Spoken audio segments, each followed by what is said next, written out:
પરિણામો ભોગવવા પડશે. નમસ્કાર, સ્વાગત છે આપનું આરબી ન્યૂઝના ટોપ 10 સમાચારમાં. હું અશ્વિન રાઠોડ. લેબનોનમાં ઘૂસી ઇઝરાયેલી સેના. ઇઝરાયેલે કહ્યું પરિણામો ભોગવવા પડશે. ઈરાને યુએસ ઇઝરાયેલી હુમલામાં મૃત્યુ પામેલા 160 વિદ્યાર્થીઓ માટે ખોદવામાં આવેલી કબરોનો ફોટો શેર કર્યો. ઈરાને મધ્ય પૂર્વમાં ઓસ્ટ્રેલિયાની લશ્કરી મથક પર હુમલો કર્યો. યુદ્ધ વચ્ચે અમેરિકાએ અમેરિકનોને મધ્ય પૂર્વના 14 દેશોમાંથી તાત્કાલિક નીકળી જવા વિનંતી કરી.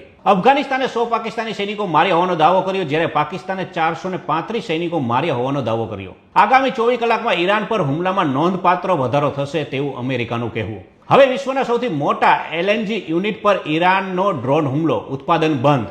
પહેલગામ હુમલામાં વપરાયેલા ગ્રોપો હીરો કેમેરા ચીનમાં હોવાનું જાણવા મળ્યું. એનઆઈએને મળી મંજૂરી. એક રિપોર્ટ અનુસાર ઈરાન વિરુદ્ધ કાર્યવાહીના પહેલા દિવસે અમેરિકાએ 7,168 કરોડ રૂપિયા ખર્ચ્યા. અમેરિકાના ટેક્સાસમાં ઈરાન સમર્થનમાં દેખાવો પર શૂટરનો ગોળીબાર, જેમાં ભારતીય મૂળની છાત્રા સહિત 4ના મોત. તો આ તાજા ટોપ 10 ન્યૂઝ અને હું હતો આપની સાથે અશ્વિન રાઠોડ. જય હિન્દ, જય ભારત.